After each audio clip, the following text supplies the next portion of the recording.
안녕하세요. 오늘은 요한일서 4장 7절에서 12절 말씀을 가지고 서로 사랑하자란 제목으로 은혜를 나누고자 합니다. 먼저 요한일서 4장 7절에서 12절까지 말씀 제가 읽어 드리겠습니다.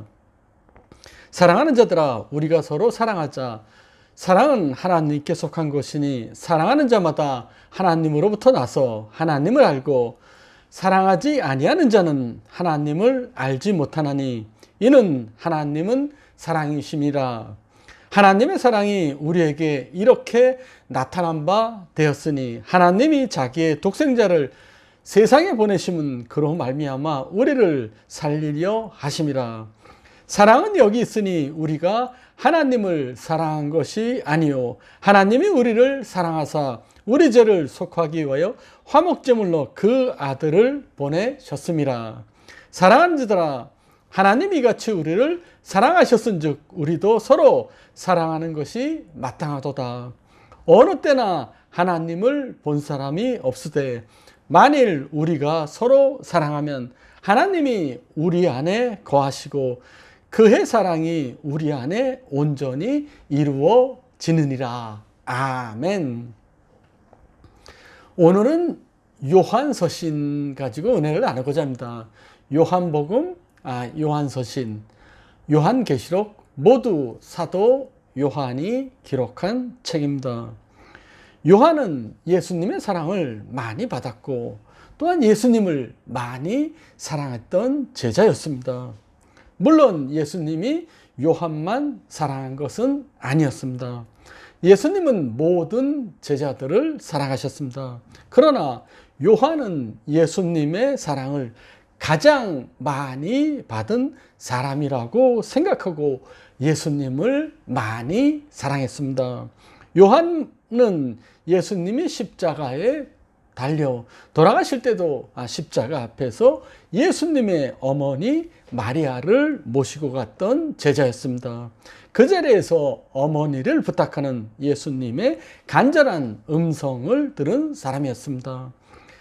예수님이 부활하셨다는 소식을 막달라 마리아에서부터 들었을 때 요한은 베드로와 함께 무덤에 달려갔는데 먼저 도착한 사람이 요한이었습니다. 요한은 예수님의 사랑을 가장 많이 받은 제자라고 확신하며 감사하며 살아갔습니다. 우리도 예수님의 사랑을 가장 많이 받은 사람이라고 생각하고 살아가야만 합니다. 작은 은혜를 받았어도 큰 사랑으로 갚아드리는 사람이 성숙한 사람이기 때문입니다. 오늘 본문은 요한의 편지 중에서 대표적인 사랑에 관한 말씀입니다. 함께 살펴보겠습니다. 먼저 7절, 8절 읽겠습니다. 사랑하는 자들아, 우리가 서로 사랑하자. 사랑은 하나님께 속한 것이니 사랑하는 자마다 하나님으로부터 나서 하나님을 알고 사랑하지 아니한 자는 하나님을 알지 못하나니 이는 하나님은 사랑이심이라. 아멘.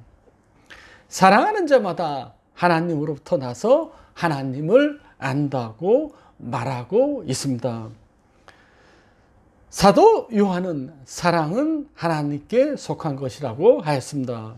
그렇습니다. 사랑은 하나님의 속성입니다.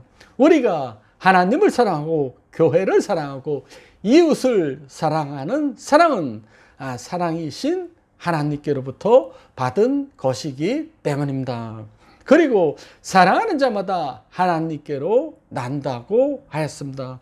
하나님께로 난다는 것은 거듭났다는 말씀입니다. 요한복음 3장 3절 말씀 읽겠습니다. 예수께서 대답하여 이르시되 진실로 진실로 내게 이르노니 사람이 거듭나지 아니하면 하나님의 나라를 볼 수 없느니라. 아멘.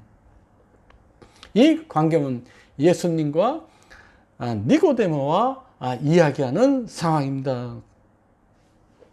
예수님께서 사람이 거듭나야만 하나님 나라를 볼 수 있다고 하니까 니고데모가 이렇게 말합니다. 사람이 늙으면 어떻게 다시 날 수 있습니까? 두 번째 모태에 들어가야 합니까? 라고 하니까 예수님께서 사람이 물과 성령으로 나지 아니하면 하나님 나라에 들어갈 수 없느니라 라고 대답하십니다. 거듭난다는 것은 육신이 다시 태어난다는 말이 아니라 우리의 영혼이 말씀과 성령으로 다시 태어나는 것입니다. 이 거듭난다는 말을 중생한다라는 말로도 표현하고 있습니다. 이렇게 거듭난 사람, 중생한 사람의 가장 큰 특징은 사랑하는 것입니다. 사랑은 거듭남의 조건은 아니지만 하나님의 자녀로 다시 태어난 사람을 알 수 있는 방법입니다. 믿는다고 아무리 말해도 사랑하지 않으면 가짜입니다. 사랑하는 마음이 내 마음속에서 일어나지 않는다면 내가 거듭난 사람인지 다시 한번 점검할 필요가 있습니다. 그리고 사랑하는 사람은 하나님을 안다고 했습니다. 사랑하는 사람은 하나님을 아는 사람입니다. 하나님을 알고 하나님의 속속인 사랑을 안다면 사랑하지 않을 수가 없습니다. 하나님을 아는 사람은 사랑할 수밖에 없습니다. 반대로 사랑하지 않는 사람은 하나님을 모르는 사람입니다. 우리 9절 10절 말씀 같이 읽겠습니다. 하나님의 사랑이 우리에게 이렇게 나타난 바 되었으니 하나님이 자기의 독생자를 세상에 보내심은 그로 말미암아 우리를 살리려 하심이라.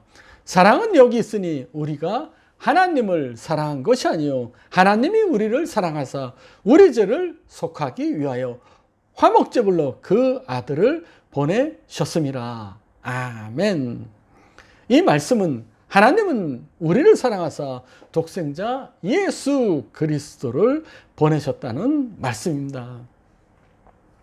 스위스에서 관광버스가 손님을 태우고 돌아오고 있었습니다. 그런데 마지막 내리막길 순간에 버스는 브레이크가 고장났습니다. 그래서 경사길에서 버스는 가속도가 붙었고 승객들은 이 사실을 알고 소리 지르기 시작했습니다.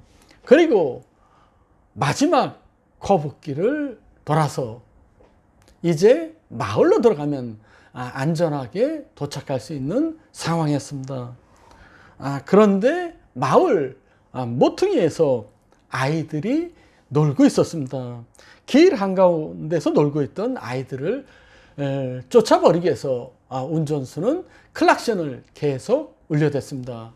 대부분의 아이들을 도망갔으나 한 아이만 도망가지 못하고 있었습니다. 아마 몸이 불편한 아이 같았습니다. 운전사는 승객을 살려야 될지 아이를 살려야 할지 고민하게 됩니다. 그러다가 아이를 치고 맙니다. 그리고 버스는 간신히 언덕에 멈추어 서게 됩니다. 운전사는 차에서 때려내서 아이에게 달려가서 피 흘리는 아이를 붙잡고 계속 흐느껴 울었습니다.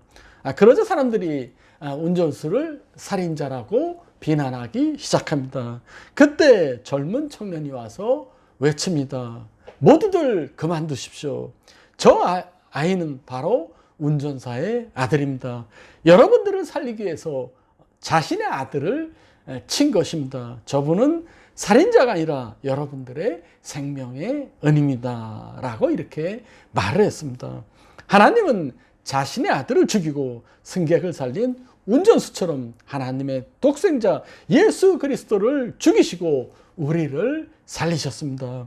여기서 중요한 것은 우리가 하나님을 사랑한 것이 아니고 오직 하나님이 우리를 사랑하셨다는 것입니다. 우리는 하나님을 사랑한다고 말한 적도 없고 하나님을 사랑한다고 편지 쓴 적도 없습니다. 그럼에도 불구하고 하나님은 우리를 사랑하셨습니다. 요한복음 3장 16절 읽겠습니다. 하나님이 세상을 이처럼 사랑하사 독생자를 주셨으니 이는 그를 믿는 자마다 멸망하지 않고 영생을 얻게 하려 하심이라. 아멘. 하나님은 우리를 사랑하셔서 예수님을 이 땅에 보내셔서 우리 죄를 위해서 십자가에 달려 돌아가셨습니다. 하나님은 이렇게 우리를 사랑하셨습니다. 우리가 하나님을 사랑한 것이 아니라 하나님이 우리를 먼저 사랑하셨습니다. 로마서 5장 8절 읽겠습니다. 우리가 아직 죄인 되었을 때 그리스도께서 우리를 위하여 죽으심으로 하나님께서 우리에 대한 자기의 사랑을 확증하셨느니라. 아멘. 우리가 아직 죄 가운데 비참하게 있을 때, 구원받을 자격이 전혀 없을 때 하나님께서 우리를 먼저 사랑하셨습니다. 우리를 무조건적이고 일방적으로 먼저 사랑하셔서 예수 그리스도의 십자가를 통해서 구원의 문을 열어주신 것입니다. 이것이 복음의 핵심입니다. 우리 다 같이 11절 말씀 읽겠습니다.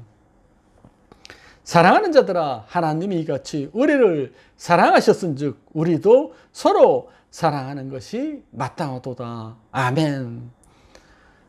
하나님께서 말씀하십니다. 서로 사랑하는 것이 마땅하도다.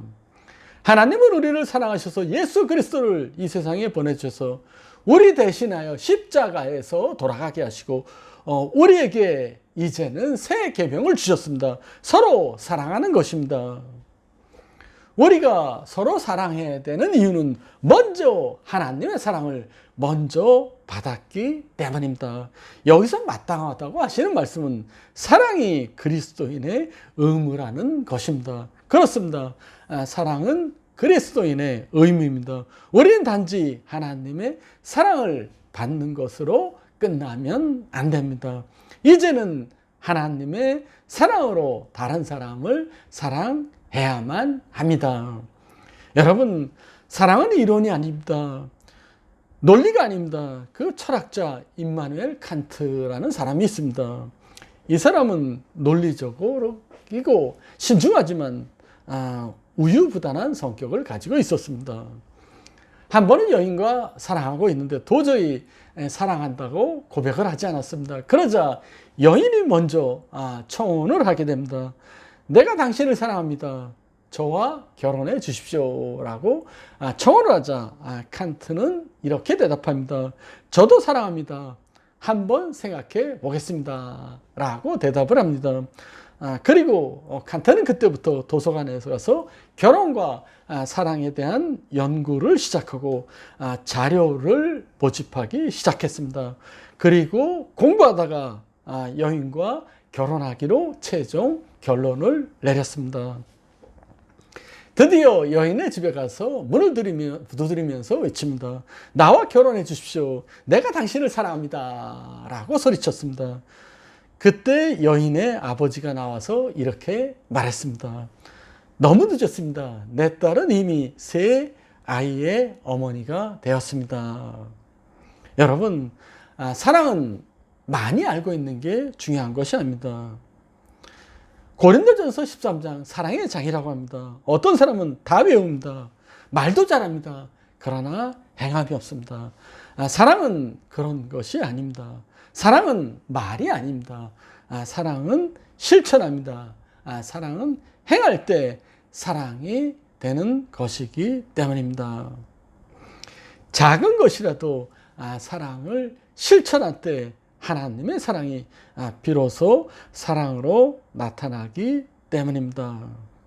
우리는 사랑한다고 결심을 하지만 때로는 말로만 소리치고 전혀 사랑을 나타내지 않을 때가 많이 있습니다.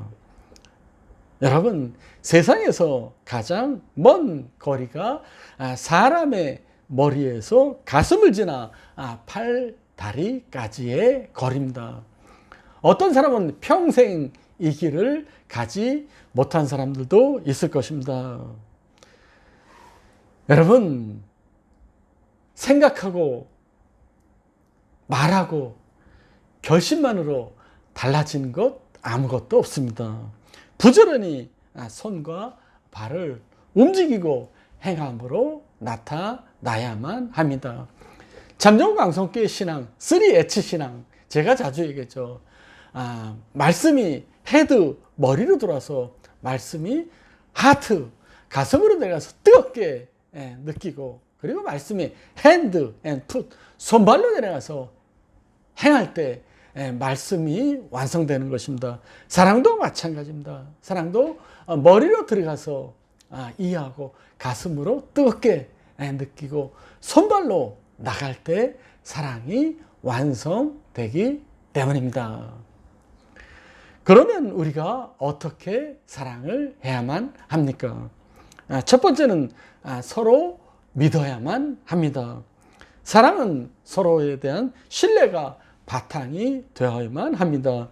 서로 믿지 않고는 사랑할 수 없습니다. 믿음 없이 사랑한다고 말하면 그 사랑은 거짓입니다. 예수님은 우리를 사랑하시고 끝까지 사랑하신다고 말씀하셨습니다.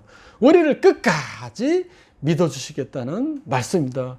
우리가 무슨 행동을 하든지 다 믿어주시겠다는 말씀입니다.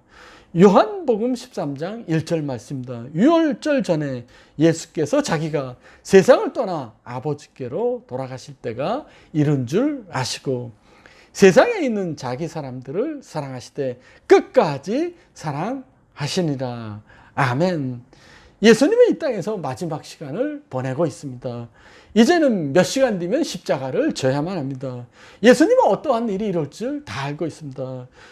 베드로는 예수님을 3번 부인하고 다른 제자들도 결국 다 도망갈 것이라는 것을 알고 있었습니다. 참으로 서글픈 일입니다. 3년 동안 열심히 훈련시킨 제자들인데 다 도망갈 것을 생각하니 마음이 아팠을 것입니다.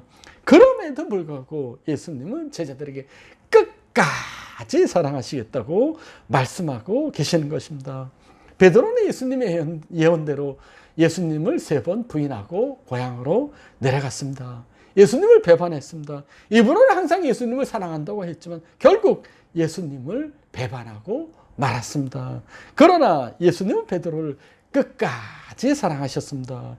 끝까지 믿었습니다. 그래서 부활하신 예수님이 다시 베드로를 갈릴리 바닷가로 찾아가서 베드로에게 물었습니다.